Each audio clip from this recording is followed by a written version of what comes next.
नमस्कार दोस्तों, स्वागत है हमारे चैनल अनिल वायरल रिपोर्ट पर। भारत के पूर्व प्रधानमंत्री और प्रख्यात अर्थशास्त्री डॉक्टर मनमोहन सिंह का 92 वर्ष की उम्र में निधन हो गया। डॉक्टर मनमोहन सिंह जी के निधन ने हम सभी के हृदय को गहरी पीड़ा पहुंचाई है।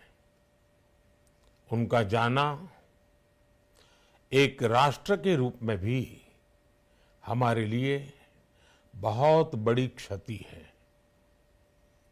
विभाजन के उस दौर पूर्व पीएम को 26 दिसंबर की शाम तबीयत बिगड़ने पर दिल्ली के अखिल भारतीय आयुर्विज्ञान संस्थान एम्स में भर्ती कराया गया और शाम 9:51 पर उन्होंने अंतिम सांस ली। ये जानकारी दिल्ली स्थित एम्स अस्पताल ने अपनी मीडिया ब्रीफिंग में मनमोहन सिंह के निधन की जानकारी दी। इनका जन्म 26 सितंबर 1932 को अविभाजित भारत के पंजाब प्रांत, जो अब पाकिस्तान में है, के गाह गांव में हुआ था। 1947 के विभाजन के बाद 14 साल की उम्र में उनका परिवार भारत आ गया। पंजाब विश्वविद्यालय से पढ़ाई पूरी करने के बाद वे कैम्ब्रिज विश्वविद्यालय गए, जहां से उन्होंने स्नातक की उपाधि प्राप्त की। उन्होंने ऑक्सफोर्ड विश्वविद्यालय से अर्थशास्त्र डॉक्टरेट की उपाधि हासिल की। उन्होंने अपने करियर की शुरुआत शिक्षक के रूप में की। उन्होंने पंजाब विश्वविद्यालय, दिल्ली स्कूल ऑफ इकोनॉमिक्स और दिल्ली विश्वविद्यालय में पढ़ाया भी। उन्होंने प्रशासनिक सेवाओं में भी कदम रखा। उनका निधन हमारे भारत के लिए एक अपूरणीय क्षति है। 1972-1976 में ये भारत के मुख्य आर्थिक सलाहकार रहे और 1982 से 1985 में भारतीय रिजर्व बैंक के गवर्नर रहे। 1985 से 1987 योजना आयोग के अध्यक्ष रहे। आर्थिक संकट साल 1991 में डॉक्टर मनमोहन सिंह ने तत्कालीन प्रधानमंत्री पीवी नरसिम्हा राव की सरकार में वित्त मंत्री का पद संभाला। उन्होंने निजीकरण, उदारीकरण और वैश्विक नीतियों को लागू किया, जो आने वाले समय में भारतीय अर्थव्यवस्था को पुनर्जीवित करने वाले साबित हुई। उनकी नीतियों ने भारत को आर्थिक संकट से बाहर निकाला और वैश्विक मंच पर एक मजबूत अर्थव्यवस्था के रूप में स्थापित किया। उनकी सेवाओं के लिए उन्हें 1993 और 1994 में finance minister of the year का खिताब दिया गया। 2004 में डॉक्टर मनमोहन सिंह भारत के 14वें प्रधानमंत्री बने। वे देश के पहले सिख प्रधानमंत्री थे। सूचना प्रौद्योगिकी और शिक्षा के क्षेत्र में बड़े बदलाव उनके कार्यकाल की पहचान बने। अंतर्राष्ट्रीय मंच पर उन्होंने अपने कार्यकाल के दौरान कई बड़े बदलाव किए।